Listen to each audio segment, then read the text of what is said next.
Thank you all for attending this afternoon. I am Beryl Evans, the Research Service Manager at the National Library of Wales and responsible for managing the reading rooms and specialise in promoting family and local history within the library and also at external events.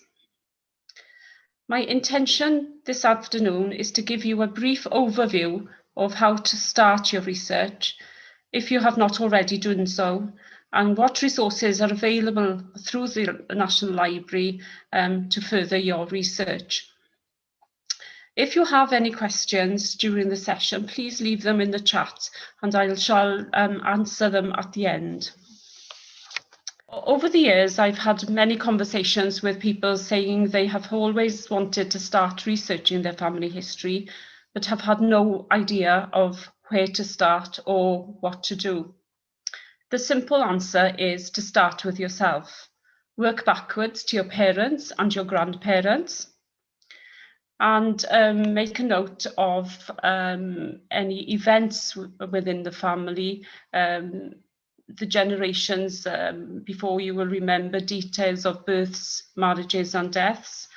And of course, making a note of where they lived as well will be very important. When you can't recall any more information or are unsure of events or dates, ask relations and family friends for more information. They will have different memories of your ancestors. Remember to make a note of who said what and when. Why not record them in order to refer back to them in the future?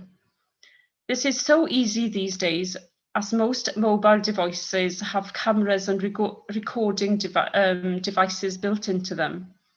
Remember to ask permission before proceeding. Family gatherings are not the best option at the moment for obvious reasons, but make the most of modern technology. We're using online meetings, sharing copies of photographs and documents digitally, and using social media. You could create your own group within social media just for family members to share information. Why not send them out a questionnaire to family members for them to fill in and send back to you? We tend to leave asking for more information until it is too late. So now is the time to carry on. Search for evidence within the family to corroborate the information. This could be certificates, photographs, diaries, letters, newspaper cuttings, and so forth. The attic is a good place to start. You may well have a family Bible where the family details have been entered over the years. Most of us will find items like in this slide. They are all clues to the past that fit into the puzzle to create a bigger picture and to grow your family tree. Once you have gathered all this information together, you will need to organise it. Once you've collected it all together, you will need to create a family tree diagram. This should be a clear and concise and either on paper or electronically. People very often ask me for advice on this, and I personally start with paper, especially if answering queries for other people. Creating a simple diagram on paper can help you to see the connections between the different people and the different generations. Again, technology can be your friend. There are many places online where you can create your trees. Commercial sites will give you the hints relating to people within their records. Many software packages you can buy will also partner with these commercial sites, and also you're able to use connecting apps on mobile devices. So you'll have your family tree to hand wherever you go, and you can synchronize these devices as well, so they update automatically. And I always advise people never to carry original documentation with them when they visit the library or archives. Always use copies. Once you have organised your papers and created a draft family tree, make a list of the information you need to search for when you're visiting either the National Library of Wales or the County Archive Office. Remember to check the website for opening hours, for resources, information about readers' tickets. This is very important at the present time because the library has only recently reopened and we have very restricted access, and many of the archive offices throughout Wales have not opened at all as yet, and of course they will have their own systems. So make sure you get in contact before any visit.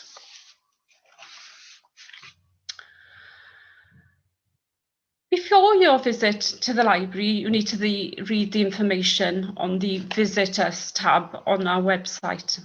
In particular at the present time about the guidelines for readers after reopening.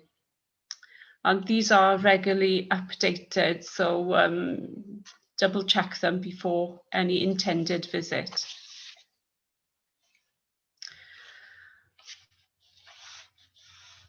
If you're unable to visit the library in person, remember that you can ask for help by contacting our Enquiries Service. At the moment, many of the staff are working remotely answering queries and therefore unable to answer any telephone enquiries. But if you do have a quick question, you can always use the chat facility on our website or complete the web form, or of course to send us an email.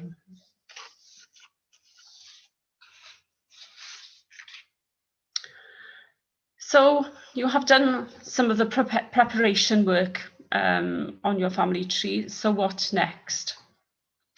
There are a number of commercial websites that offer indexes, transcripts and digital images of a wide variety of resources for family history. The main ones with details relating to Wales are Ancestry, Find My Past and FamilySearch. You have to pay a subscription to gain access to digital images on Ancestry and Find My Past if you use it at home. But the library is able to offer you free access within the library building. FamilySearch works slightly differently, and I'll get on to that in a few minutes. Firstly, Ancestry at the moment, the library has been able to offer free access to Ancestry to those with valid readers' tickets. So they can access Ancestry from home. So if you visit ancestry.library.wales or go to the catalogue page of the website, and you will see I've marked in the red box or the pink box, access to Ancestry. If you click on either link, it'll ask you to log in using your reader's ticket number and your password. If your reader's ticket has expired during lockdown or you have forgotten your password, please get in contact with the Enquiries Service so we can update the information for you.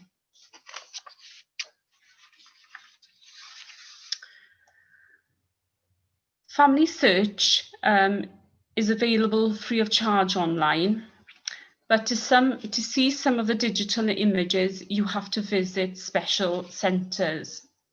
The National Library of Wales is pleased to announce that they are an affiliate library to FamilySearch, and we are able to give free access within the library building to any digital images appearing on FamilySearch.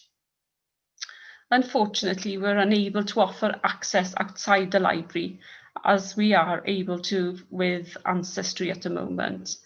But you can register on their website for free of charge for an account, and there is quite a vast amount of information available there without having to look at digital images, so it's well worth having a look at.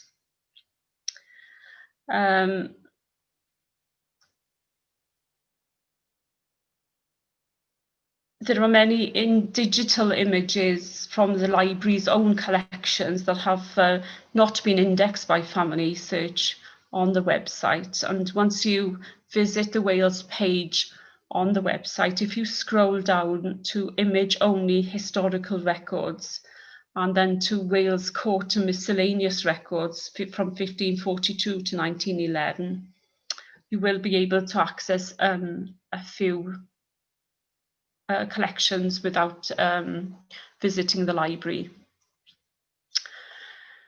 So this is the collection of records that you can view on FamilySearch.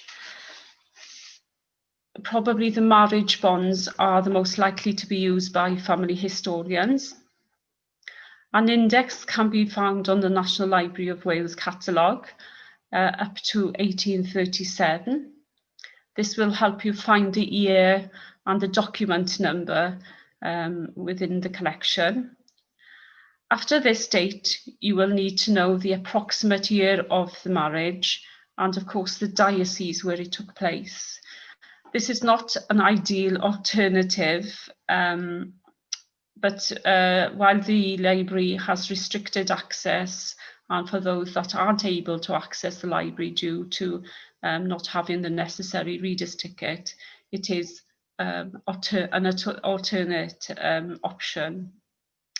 The marriage bonds are the documents associated with a marriage license. So if you come across a marriage by license in a parish register, the marriage bonds are the additional documents relating to the parties involved. And this meant that the marriage didn't have to wait for the banns to be published on the 3 consecutive Sundays prior to the marriage. It meant that they could actually marry much quicker. So it's always worth checking to see if there is an entry if you come across a marriage by license in the parish register.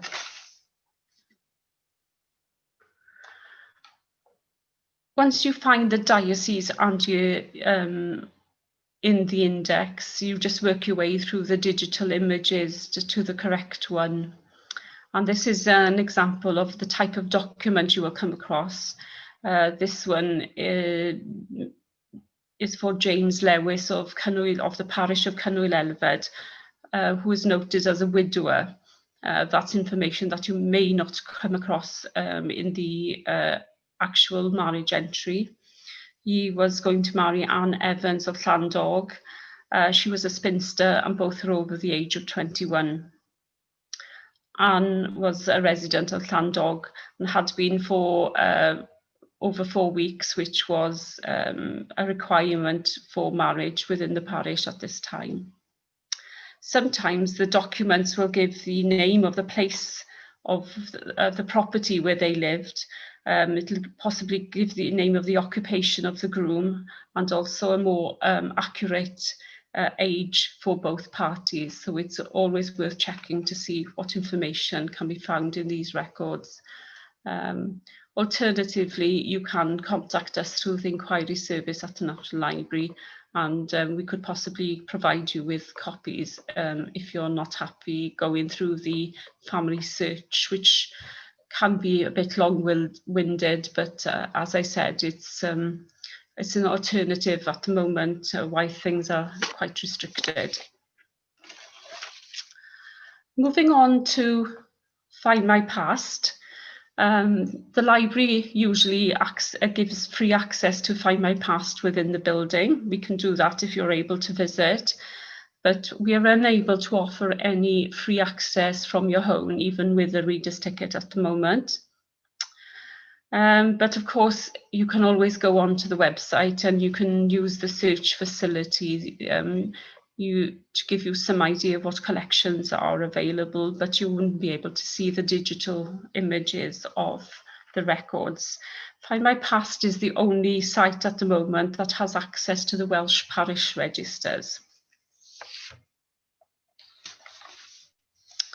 And talking of parish registers, Thomas Cromwell ordered in 1538 that every parish should keep a record of every baptism, marriage and burial, and this is how they were recorded, even though not many have survived from the very early period in Wales. The original registers are now held at the county archives, but the National Library holds microfilm copies of registers for over 500 parishes, and these are usually available on open access in the South Reading Room. But at present, we are unable to provide access to these, but please keep an eye on our website for any updates. Also, the majority have now been digitised, and it is possible to search and view the images, as I mentioned, through the Find My Past website. From 1598 until mid-19th century, all records of baptisms, marriages and burials were transcribed and sent to the secretary of the diocese. These records are known as the bishop's transcripts, and those originals that have survived are available at the library to search in their original format. They are useful to fill in gaps when parish registers are missing, or to compare information with the parish registers, as very often they do not correspond. You will find omissions in the transcripts compared to the parish registers and vice versa. So sometimes it's worth checking both if the dates survive.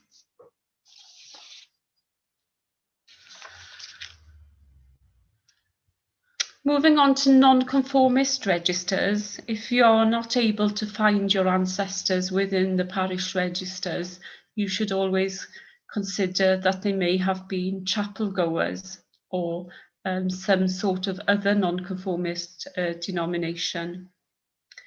Towards the end of the 18th and beginning of the 19th century, there was a religious revival in Wales, and by the time of the religious census of 1851, nonconformity was more popular in parts of Wales than the Anglican Church. Nonconformist is a term used to describe someone that did not attend the Anglican Church, but followed a different faith. Here are a few examples of nonconformist denominations found in Wales. I must note that they're not all found in all areas of Wales, as some are more prevalent in certain areas.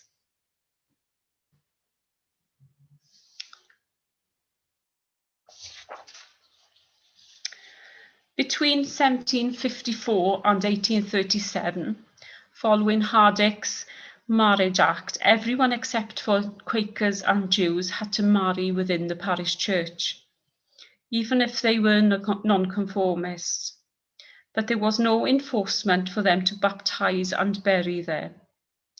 The nonconformists kept their own records, and those that have survived, we know of their existence in archives, have been listed in the book Nonconformist Registers of Wales. Unfortunately, chapel records have not been kept as diligently as those of the church. Within the South Reading Room, we also have a database which is searchable for other records relating to nonconformist chapels. And I would also encourage you to search our catalogue, not only for original material, but also for published works and histories. Information can also be found in Welsh periodicals and, of course, Welsh newspapers. Amongst nonconformist records that could lead you to additional information are birth and christening records, marriage, death and burial registers, members lists, contribution books of individual chapels, printed annual reports, and denominational periodicals. These very often record biographical information, obituaries, and details of local events. So they're always worth checking, especially if you had non-conformist ancestors, or possibly because you can't find any records of your ancestors within the church records.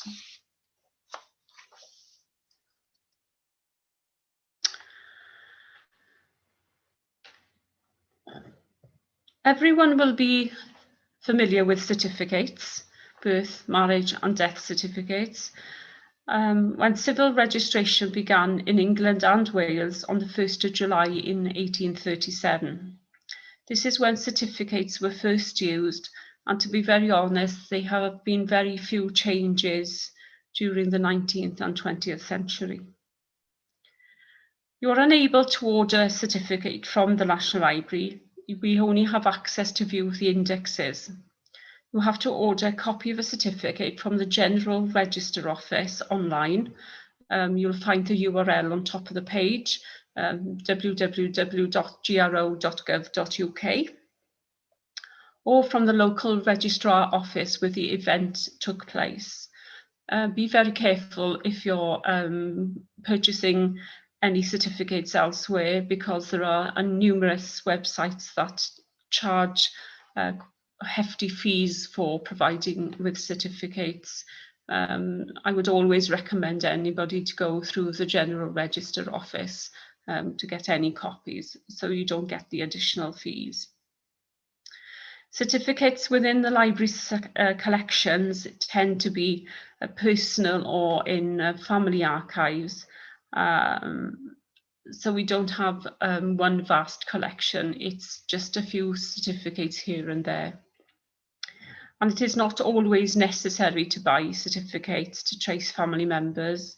You can very often find the information from other resources, from parish registers, from the non-conformist registers I've already mentioned, census returns, newspaper cuttings, funeral leaflets, monumental inscriptions, and many other resources as well. So very often having to buy a certificate can be a very last resort to get that little bit of additional information.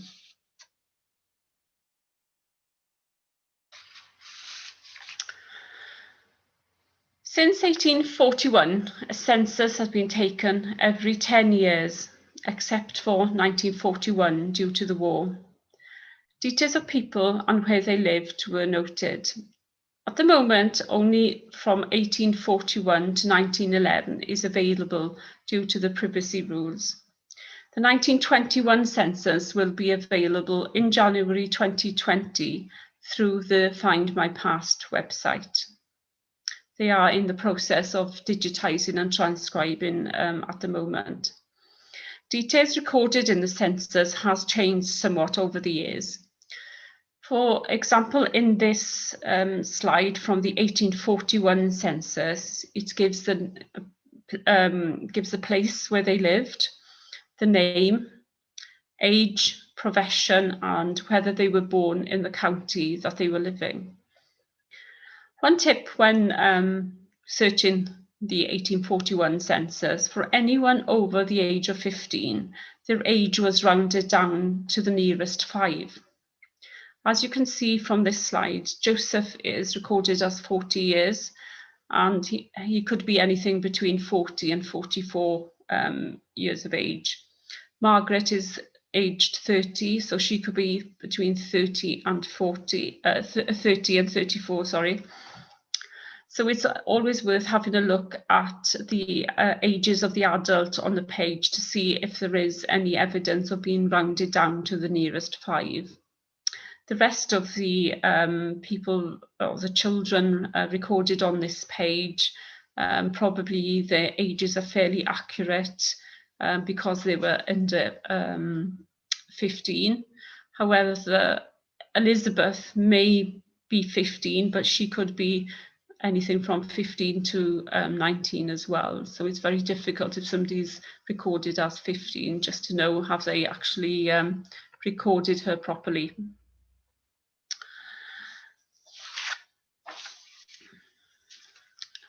Comparing the 1841 census to the 1891 census, the 1891 census will show quite a bit more detailed, including how people related within the household, whether married, employment details, parish of birth, and 1891 was the first time The question was asked of people, could they speak Welsh, English, or both languages?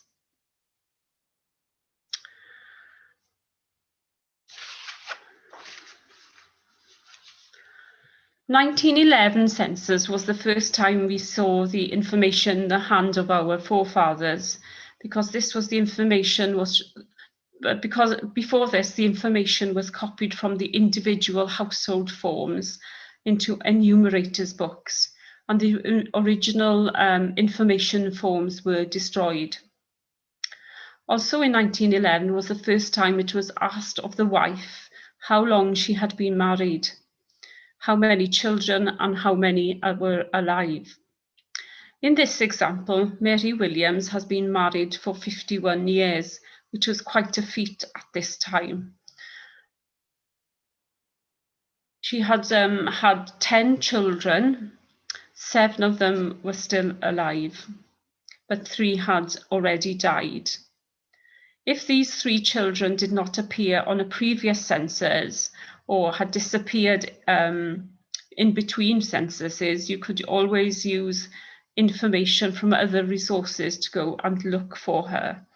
Very often you will find that by looking at other census returns, an infant may have died in between censuses which you weren't aware of, so you could go back to look at the civil registration records to see if there was a registration of birth for an infant, or look at burial records to see if an infant had died. So it's worth looking at newspaper records as well to see if there's any additional information.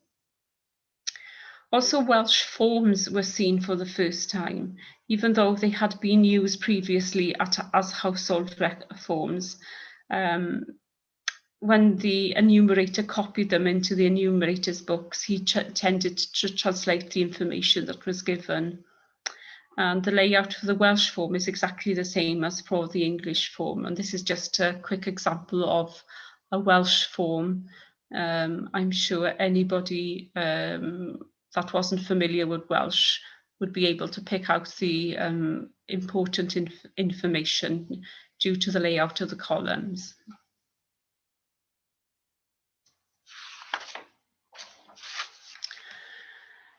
During the Second World War, a list of residents of Britain and Northern Ireland was created in order to issue everyone with an identity card.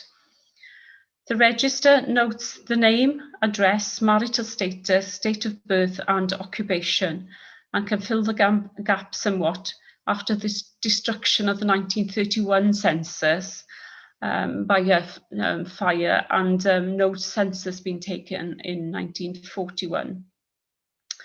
When a woman married, her married name was noted on the record, and some records are still closed because people are still alive. More information can be found on the Find My Past and the Ancestry website relating to the 1939 register. Just to give you one tip that I've picked up on is that I found that it has worked on several occasions, is when somebody they've entered a married name, as in this case Dina Beasley has gone to a Davis. It'll give a clue of the date, will give a clue to the marriage. You will notice the colour of the ink for these 2 pieces of information are the same, so it implies that there is a connection and the information was annotated at the same time. So a search of the marriage records on Find My Past found Dina Beasley marrying a Brimley D. Davis during the first quarter of 1947. And checking additional information on the register can often uncover new information, including full names being added where initials were firstly used. If we go back to the previous entry, you'll see just above the red circle, we've got a Gerwin Elias. Somebody has kindly put in green ink above it. It's Joshua G, just in case you can't make it out. So, and the date is March 1960. And I made a search for Joshua Gerwin Elias, and I found that the marriage date was indeed in March 1960. I hadn't noticed this for any men previously, only for the women, because they changed their maiden names, of course. But so it's always worth investigating any annotations, especially where dates are involved in the 1939 register.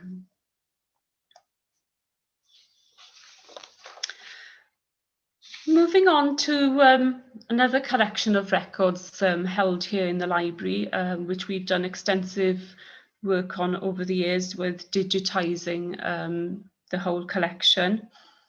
We hold all the surviving original wills and probate documents proved in Wales before 1858.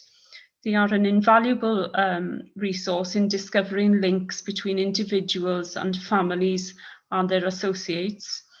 Remember that it was not only the rich that left wills. There are plenty of examples of poor people leaving wills within our collection. So if you come across a burial record for any member of your family, it is always worth checking to see if they left a will. As I said, the collection has been digitised and it is available to search and view the images free of charge on our website through the library catalogue. If you go to the library catalogue and go to advanced search, you can select just to search for the wills collection. Alternatively, you can use the resources tab on the top, the orange tab on the top of each page on the library web catalogue and website, and you will find a list of resources. If you scroll down the list, you'll come to wills and you'll find this search page. The results you search for on this page will take you to the catalogue, and then you're able to view and to buy a digital copy of the actual will. So you can make a search for a will using a combination of different information. You can choose the diocese from the drop-down list. You can choose the date, and you can also use the name, the parish, township and occupation. You can use just the one of them or a combination of them all, or just one or two. And then you will get the results list, and this appears through the catalogue. And if you want to view the online image, you click on View Online, and this page will then open up. You'll see the thumbnails on the right, so you'll see the digital images of the documents relating to a whole will. You can navigate around the page using the arrows on the top of the page. You can zoom in and zoom out and move around the page. And if you want to buy a digital copy, you just follow the on-screen instructions from the right-hand side to buy a digital copy. And this can be done securely online.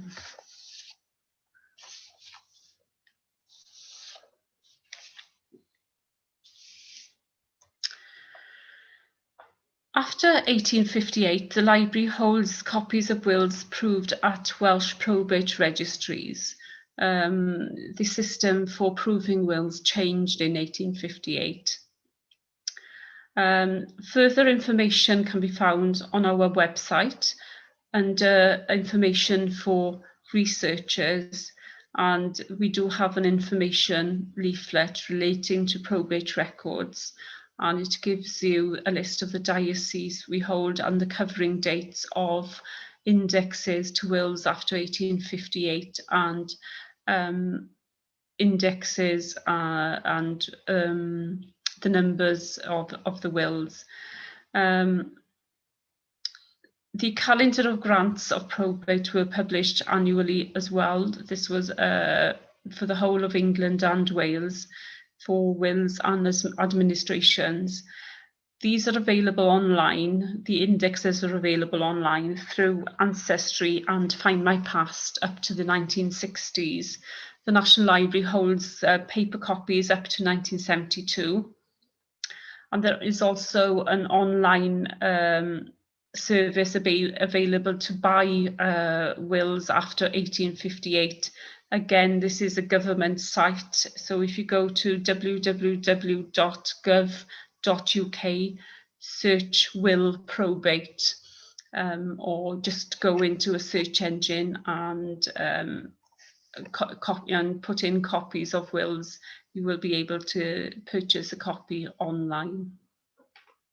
Or alternatively, you could always contact the Enquiries Service here at the National Library of Wales for further information.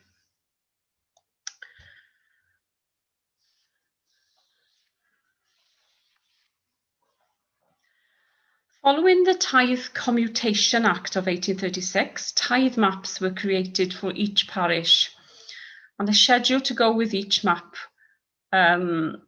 was produced, and this acts as a key to the map. It noted the landowner, the tenant, the land description, name of fields, land use, and the size of these fields.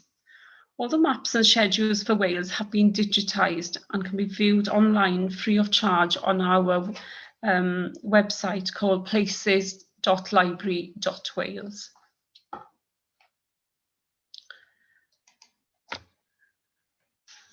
And this is just an example of what you'll see from the website. You can also view older OS maps through the website and more modern satellite maps. And you could overlay the tithe maps over these more modern maps to see how an area has changed, how boundaries have changed, how towns and cities have developed as well. It is also a searchable website, searchable by names of people, places, and field names. It's well worth trying if you haven't already done so. And at the moment, we are unable to offer access to copies of tithe maps and schedules here within the reading room at the National Library. So as an alternative, I would recommend using this website. Another collection that has been digitised and invaluable to anyone doing research is Welsh newspapers online up to 1919. Again, available free of charge through the website, newspapers.library.wales. It has over 1 million pages that have been digitised, and remember, we also hold within the library a vast collection of original newspapers and many more that are copied onto microfilm. And we also have subscriptions to other sites that offer digitised copies of newspapers as well.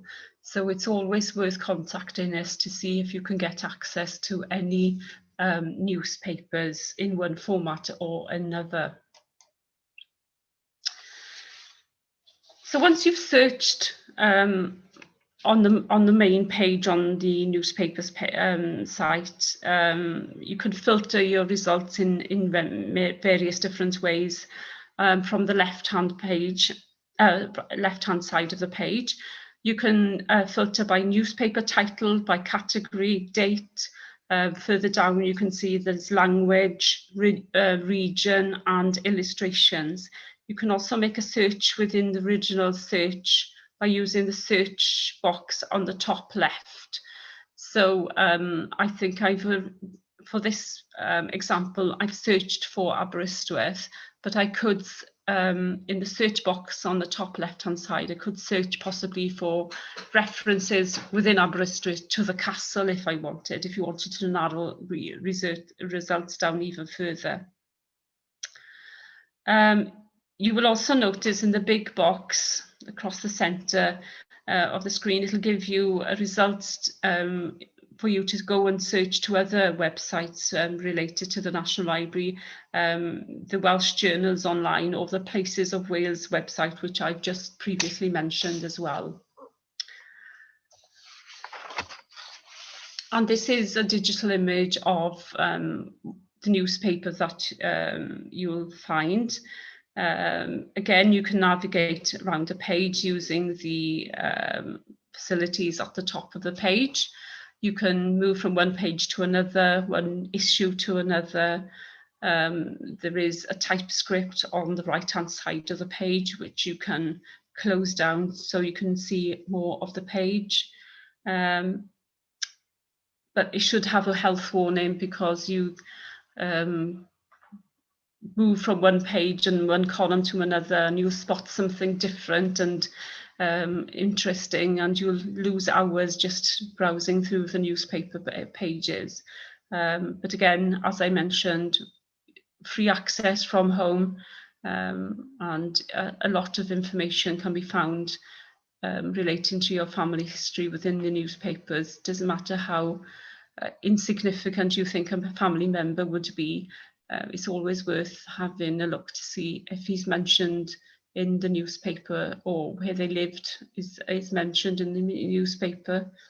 You may come across ancestors that you never know of from information found on the pages of a newspaper.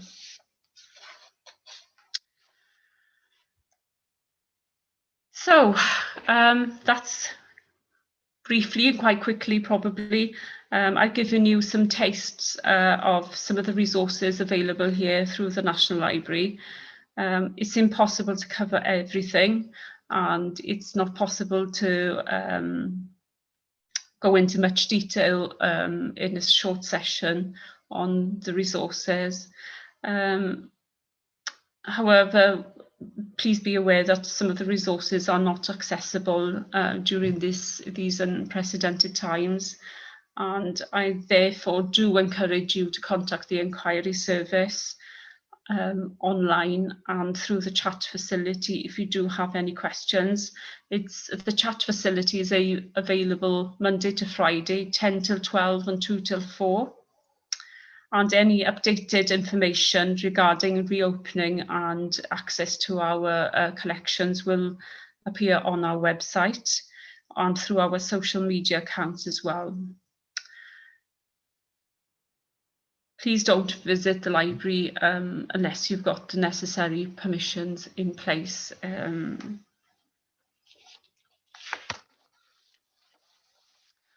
Okay, so I'm going to see if there are any questions. Chat. If you've got any questions, you're quite welcome to share them now.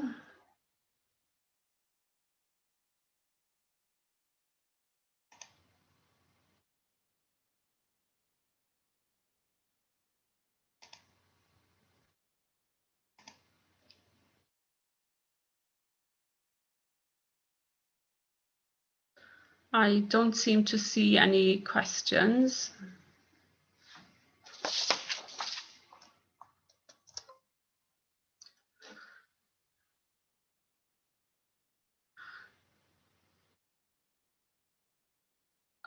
Somebody's asking, can we see this webinar again? I believe it will be available on Facebook, but I'm sure a member of staff from the library will contact you to let you know if there are other means of viewing it after this session has closed.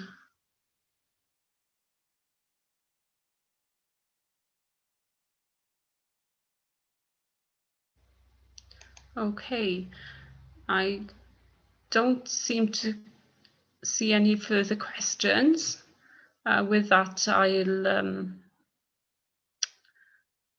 I'd like to thank you all for listening, and if there are any questions after the session has finished, you're more than welcome to contact us at the library. Oh, somebody's asked where you can find copies of voting lists, please.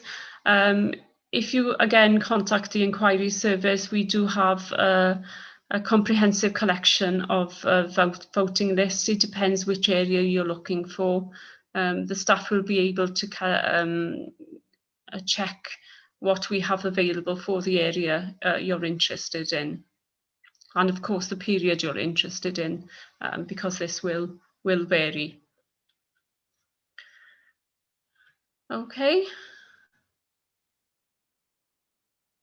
Lovely. Thank you all for joining me. Goodbye.